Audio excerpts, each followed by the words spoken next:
నేను నా పరిసరాల పరిశుభ్రత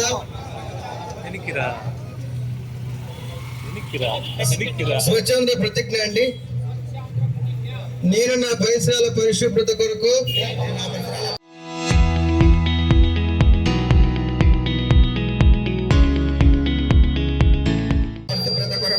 ప్రతిరోజు కొంత సమయం కేటాయిస్తానని నా వంతు కృషిగా స్వచ్ఛతా కార్యక్రమాల కొరకు శ్రమదానం చేసి పరిశుభ్ర ఆంధ్రప్రదేశ్ సాధించే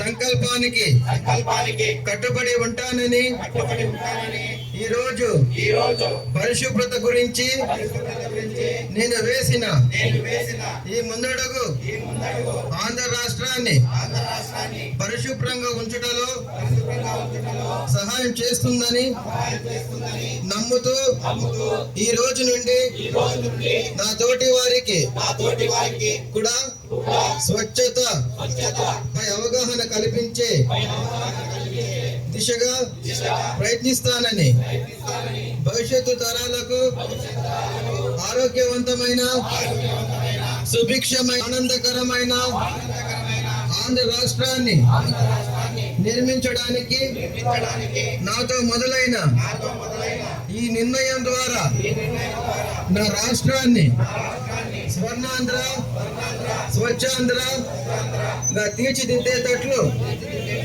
నా వంతు కృషి చేస్తానని ప్రమాణం చేస్తున్నాను. సాధించే సంకల్పానికి కట్టుబడి ఉంటానని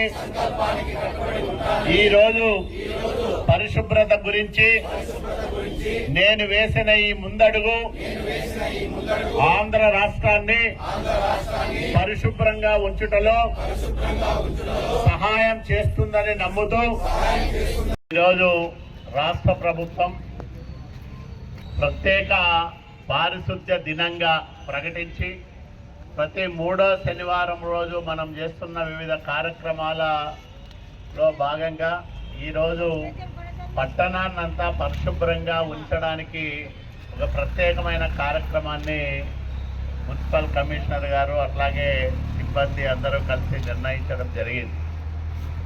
పారిశుద్ధ్యం అనేది చాలా ప్రధానమైన అంశం. మనము శారీరకంగా ఎంత శుభ్రంగా ఉంటామో మన చుట్టూ ఉండే వాతావరణం, మన ఇల్లు,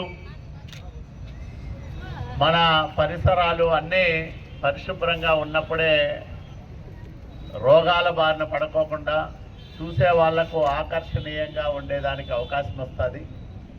రాయదుర్గం పట్టణంలో గడిచిన 2 సంవత్సరాల కాలంలో దాదాపు 57 లక్షల రూపాయలు ఖర్చు పెట్టి పారిశుద్ధ్యం మెరుగుపరిచేదానికి వివిధ కార్యక్రమాలు చేశాం. దాంతోపాటు సంవత్సరాల తరబడి మనకు వారసత్వంగా వచ్చిన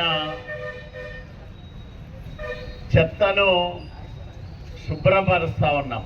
అంటే 1,00,000 మెట్రిక్ టన్నుల చెత్త ఒక్క రాయదుర్గం పట్టణంలోనే సమకూరిందంటే మనం ఆలోచన చేసుకోవచ్చు. దీనివల్ల ఈ మధ్య కొన్ని ఇబ్బందులు కూడా వచ్చినాయి. అక్కడ కావాలని కొంతమంది నిప్పు పెట్టడము, అగ్గి రాజేయడము, అదంతా కూడా చుట్టుపక్కల వాళ్ళకి ఇబ్బంది కలిగించడము, ఇవన్నీ చూసాం మనం. ఆ లెగసీ వేస్ట్ను 1,00,000 టన్నులను పూర్తిగా తొలగించడానికి ప్రభుత్వం ఇప్పటికే ఒక సంస్థకు అప్పజెప్పింది. 30,000 టన్నుల లెగసీ వేస్ట్ను శుభ్రం చేశారు. ఇంకా 70,000 ఉంది. దాన్ని కూడా 1.5 నెలల కాలంలో పూర్తిగా శుభ్రపరచడానికి పని జరుగుతూ ఉంది.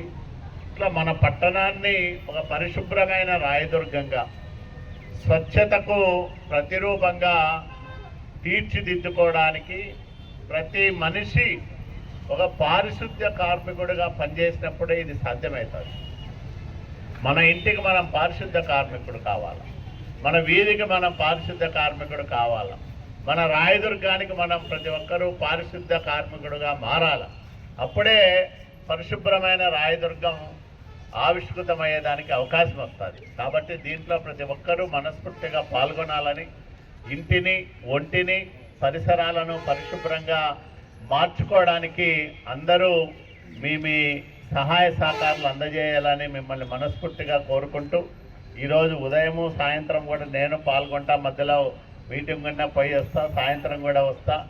ఈరోజు సాయంత్రం దాకా ఈ కార్యక్రమాన్ని కొనసాగించడానికి మీరందరూ సహకరించాలని, అంకిత భావంతో పనిచేయాలని, అట్లా కార్మికులకు, ప్రజలకు, అట్లాగే నాయకులకు, కార్యకర్తలకు అందరికీ మనస్ఫూర్తిగా కోరుకుంటూ మీ అందరి దగ్గర కూడా సెలవు తీసుకుంటున్నా. అందరికీ నమస్కారం.